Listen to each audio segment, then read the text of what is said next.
నమ్మకాలు మూఢనమ్మకాలు కార్యక్రమానికి స్వాగతం. డాక్టర్ గారు, శోభనానికి కూడా మంచి గడియ ఉండాలంటారు. ఒకవేళ ఆ సమయానికి కలయిక జరగకపోతే ఇక వాళ్ళ దాంపత్యం కలహాల కాపురమేనా? చూడమ్మా, పెళ్ళైన తర్వాత మొదటి రాత్రి దాన్ని శోభన రాత్రి అంటారు. శోభన రాత్రి మల్లెల రాత్రి, వసంత రాత్రి, వెన్నెల రాత్రి అంటారు. బాగానే ఉంటుంది. అదే రోజు కడుపు చేసే రాత్రి కూడా. దీనికి ఒక ముహూర్తం పెడతారు కడుపు చేయడానికి. సరిగ్గా ఆ ఘడియలో వాళ్ళు కలిసి అతని వీర్యం, దాని రేతస్సు అని మాట్లాడతారు. ఆ రేతస్సు వెళ్ళి ఆ స్త్రీ జననేంద్రియాల్లో పడితే అది వెళ్ళి అండంతో కలిస్తే గొప్ప కుమారుడు పుడతాడు. మనకి సమస్తంగా అందరి దేవతల యొక్క ఆశీస్సులతో ఒక చక్కని పుత్రుడే పుడతాడు. అందుకే అబ్బాయిలకి చెప్పేది, అమ్మాయిల గురించి చెప్పరు అసలు. అబ్బాయి పుడతాడు, బెస్ట్ అబ్బాయి పుడతాడు అన్నమాట. అంచేత ఆ ముహూర్తం పెడతారు. అన్ని క్యాలిక్యులేట్ చేసేది. సరిగ్గా ఆ టైంలో వాడు సెక్స్లో పాల్గొవాలి. ఆ టైంలో వీర్యం పడాలి ఏంలోకి, ఇది వెళ్ళి పట్టుబడి దాంట్లో పడాలి. పడితే అది అందరితో కలిస్తే చక్కని పుత్రుడు కలుగుతాడు. అంచేత దానికి ముహూర్తం. ఎప్పుడైతే నువ్వు ఈ టైంకి చెయ్యాలని చెడితే కండిషన్ చచ్చినోడికి అంగం కూడా గట్టిపడదు. మగవాడికి నిజంగా అన్నం గట్టి. ఎందుకని దీని పెర్ఫార్మెన్స్ యాంగ్జైటీ అంటారు. పెర్ఫార్మెన్స్ యాంగ్జైటీ అంటే దాని భయం వస్తే వాడికి ఎంత ఉండదు తుసు. అసలు మీనింగ్లెస్ అమ్మా. అసలు ఇంకో చెప్తే ఒక్కసారి యోనిలో వీర్యం కలిస్తే అనుకో, సరిగ్గా ఆ టైంకే ఇటు అటుగా పడింది అనుకున్నాం. కానీ ఆ వీరి కణాలు వెళ్ళి అన్నంతో కలయడానికి కనీసం 2 రోజులు 3 రోజులు పడుతుంది. 2 రోజులు పడుతుంది. ఈ యోనిలో పడితే అక్కని చెప్పి ట్రావెల్ చేసి నిదానంగా గర్భాశయంలోకి వెళ్ళాలి. గర్భాశయంలోకి వెళ్ళి ట్యూబ్లోకి వెళ్ళాలి, పక్కన ట్యూబ్లోకి వెళ్ళాలి. ఇది నిదానంగా పాక్కుంటూ వెళ్ళాలి. అన్నం విడిచిన తర్వాత, అంటే అండాశయం నుంచి అన్నం విడిచిన తర్వాత అది కేవలం దాని శక్తి ఎంత అనుకుంటే, అంటే పక్కన ఉండే ట్యూబ్లు ఉంటాయి, దాని అండవాహికలు అంటాం, అది ఫిలోపిన్ ట్యూబ్. దాని వరకే ఇది జరుగుతుంది కొంతవరకే. ఇంక మొత్తం ప్రయాణం చేయదు. ఇవన్నీ వెళ్ళి వీరికణాలు పాక్కుంటూ వెళ్ళి అప్పుడు వెళ్ళి కొన్ని మిలియన్స్ ఆఫ్ స్పెర్మ్లో వెళ్ళి దాంతో పోరాడితే ఒకటి దీనికి అంతా జరగడానికి, ఈ క్రియ జరగడానికి 2 రోజులు పడుతుంది. 2 గంటలు కాదు, 2 నిమిషాలు కాదు. మరి ఈ ముహూర్తం ఏంటో, ఈ ముహూర్తం ఎలాగా ఆ టైంలో వెళ్ళి కలిస్తే అంటే ఇది ఎంత అన్సైంటిఫిక్కో చూసుకో. శోభనం టైం రోజున పెట్టే ముహూర్తంతో ఆ అన్నంతో వీరికణం కలిస్తే, ఆ టైంలో ఆ ఘడియలో కలిస్తే ఒక గొప్ప పుత్రుడు పుడతాడు అనేది ఎంత అన్సైంటిఫిక్ అనేది అర్థం. అశాస్త్రీయమైనది. అసలు ఈ చెప్పేవన్నీ కూడా ఎంత అర్థం పడుతున్నాయో అవుతాయి. కానీ ఇప్పటికీ పిచ్చోళ్ళు అలాగే ముహూర్తాలు పెడతారు, అలా చేస్తారు. ఎంతమంది వచ్చి అసలు సెక్స్ చేయడం, మొదట సెక్స్ చేయరు. అమ్మాయికి భయం, అబ్బాయికి భయం, లేదా ఇద్దరికి అప్పుడు ఇది అయిపోతుంది. దొరకకుండా ఎన్నో రాత్రులు, అన్ని 3 రాత్రులు కూడా ఫెయిల్ అయిపోయి కూడా ఎన్నో ఉన్నాయి. ఎంత 3 రాత్రులు కాదు, 3 నెలలు 3 సంవత్సరాలు కూడా అయిపోయి ఉన్నాడు కలవకుండా ఉండేది. అందుచేత ఈ ముహూర్తం అనేది, శోభనం రాత్రి ముహూర్తం అనేది మీనింగ్లెస్. అసలు ముహూర్తం అనేది అర్థం లేనిది. అన్ని నిమిషాలు, అన్ని క్షణాలు, అన్ని గంటలు, అన్ని రోజులు అన్నీ కూడా మంచివే. చెడ్డవనే మనం చేసుకుంటాం. చెడ్డ అనేది అన్నీ ఒకటే, అందరూ ఒకటే. ఇవన్నీ ఎవరికి ఉన్నాయా? హిందువుల్లో ఉన్నాయి. ముస్లిమ్స్లు లేవే, క్రిస్టియన్స్లు లేవే, ఇంకో దగ్గర లేవే, పాశ్చాత్య దేశాలు లేవే. అక్కడెక్కడ లేండి, వాళ్ళందరూ పిల్లలు సరిగ్గా పుట్టట్లేదా? మన పిల్లలేనా? మన పిల్లలు గొప్పగా పుట్టేస్తున్నారా?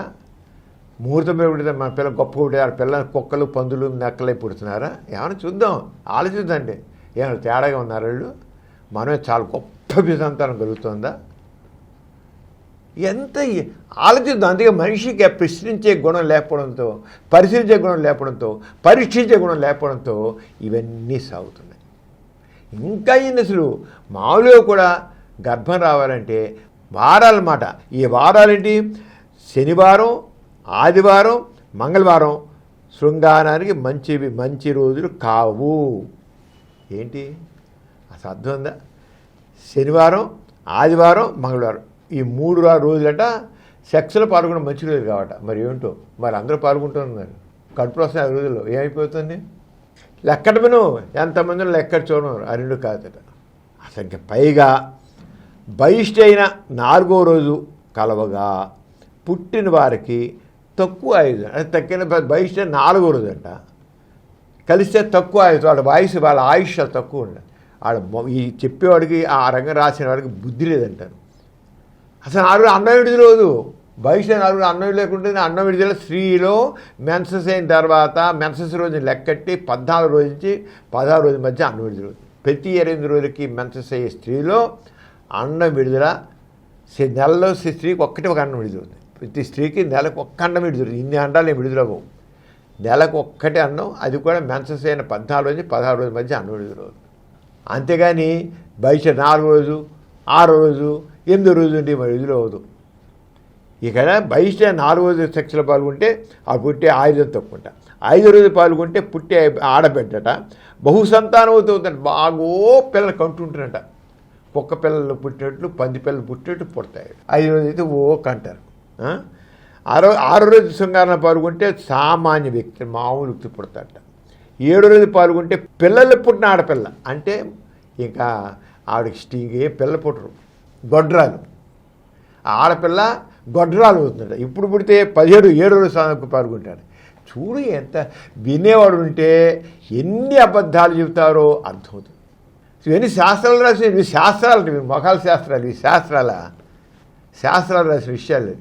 7వ రోజు పెడితే గొడ్రాలు ఆడపడదు. 8వ రోజు అయితే అధిక ధనవంతులు అవుతారట. 9వ రోజు అయితే మహాపతి పుడుతుందంట. 9వ రోజు సెక్స్లో పాల్గొంటే మెన్సెస్ అయిన 9వ రోజు అంటే హత్యపతి అవుతాడు. 10వ రోజు తల్లిదండ్రుల పేరు నిలబెట్టేవాడు అవుతాడట. 11వ రోజున నలుగురు నోళ్ళకు నానేవాడు అవుతాడట. 12వ రోజున ఉత్తమోత్తమైన పురుషుడు పుడతాడట. 13వ రోజు అయితే ఎక్కువ మంది భక్తులు ఉండే ఆడబిడ్డ, అమ్మ బాబోయ్ ద్రౌపది అనమాట. 13వ రోజు ఎక్కువ మంది భర్త ఉండే ఆడబిడ్డ పుడుతుంది. 14వ రోజున ఆధ్యాత్మిక చంద్రకవర పుడతాడట. 14వ రోజు 15వ రోజున సకల భోగాలు అనుభవించే స్త్రీ పుడుతుందట. 16వ రోజున లోకోత్తరమైన పుడతాడట. ఇవి చెప్పే చెవులో పువ్వు పెట్టుకుంటే, క్యాబేజీ పువ్వు పెట్టుకుంటే మామూలు పువ్వులు కాదు, పెట్టుకుంటే ఇవన్నీ ఇచ్చేస్తా అని చెబుతారు. క్యాబేజీ పువ్వు పెట్టుకుంటారు. ఎలా ఉంది ఈ ముహూర్తాలు రోజులు అసలు ఎంత అప్సైడ్ అండి, అంత అప్సైడ్. ఒక్కటి దీంట్లో నిజం లేదు. అలాగే శోభన రోజు మంచి గడియ మంచి ముహూర్తం అనేది మీనింగ్లెస్. ఇప్పుడు ఎందుకని చెప్పారంటే శోభన రోజు అర్థం లేనిది ఎలాగో ఇలా ఇవన్నీ కూడా అర్థం లేనివి అని చెప్పడం కోసం చెప్పారు. ఈ శాస్త్రాలు అంటారు. 7 శాస్త్రాలు అశాస్త్రీయమైనవి. శాస్త్రాలని చెప్పేవారు జ్యోతిష్ శాస్త్రం అశాస్త్రం, వాస్తుశాస్త్రం అశాస్త్రీయం, బలిశాస్త్రం అశాస్త్రీయం. ఇంకేటి శాస్త్రాలు ఇవన్నీ? ఇవి శాస్త్రాలా?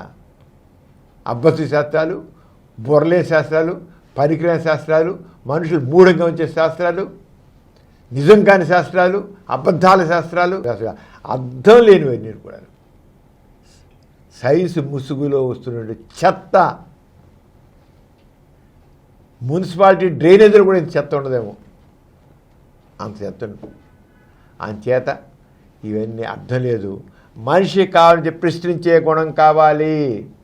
ప్రశ్నించు అంటాను నేను. ప్రతి దాన్ని ప్రశ్నించు, పరిశీలించు, సైంటిఫిక్గా పరిశీలించు. సైన్సే మీ సరైన ఆన్సర్, ఇవి కాదు. అంచేత శోభనం రాత్రి, మంచి ముహూర్తం, మంచి గడియ అనేది మీనింగ్లెస్, అర్థం లేనిది, బుర్ర లేనిది, బుద్ధి లేనిది, జ్ఞానం లేనిది అని చెప్తాను. ఇక శోభన రోజున సరిగ్గా చేయకపోతే కలహాల కాపురం రోజు చేయదే, కాకపోతే కాపురం అంతా తెల్లకిందులైపోతుందని. ఈ కలహాల కాపురం ఒక భయం పెట్టమాట, మళ్ళీ భయానికి సృష్టించడం. కలహాల కాపురం లేదు, ఇంకోటి లేదు, అంతా శుభ్రంగా ఉంటుంది. కావాల్సింది ఇద్దరు అర్థం చేసేట్లు ఉండాలి. కానీ టైంలు కాదు, గడియలు కాదు, రోజులు కాదు, నెలలు కాదు. దంపతుల మధ్య అండర్స్టాండింగ్ ఉంటేనే ఆ కాపురం మధురంగా ఉంటుంది. అంతేగాని గడియలు కాదు, ఏం కాదు. ప్రతి దానికి మంచి చెడు ఉంటాయని ప్రజల్ని బాగా నమ్మిస్తుంటారు పూజారులు, మంత్రగాళ్ళు. నిజానికి మంచి చెడు అనేది మనం అనుకోవడం మాత్రమే. అటువంటివి ఏమీ ఉండవు. ప్రతిదీ మంచిదే. మంచి అనేది మనం చూసే దృష్టిని బట్టి మాత్రమే ఉంటుంది. తెలుసుకున్నారుగా? ఇటువంటి విజ్ఞానదాయకమైన కార్యక్రమాల కోసం మా గోరా ప్రగతి ఛానల్ను సబ్స్క్రైబ్ చేసుకోండి. మా వీడియోస్ను తప్పక వీక్షించండి.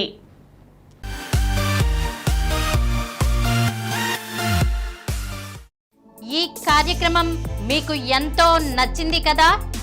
ఇటువంటి మరిన్ని వీడియోల కోసం అనతి కాలంలోనే 20 కోట్ల వ్యూస్ సాధించిన డాక్టర్ సమరం మల్టీ ఛానల్ నెట్వర్క్ సమర్పించు గోరా ప్రగతి ఛానల్కు సబ్స్క్రైబ్ చేయండి, లైక్ చేయండి, మీ ఫ్రెండ్స్కి షేర్ చేయండి.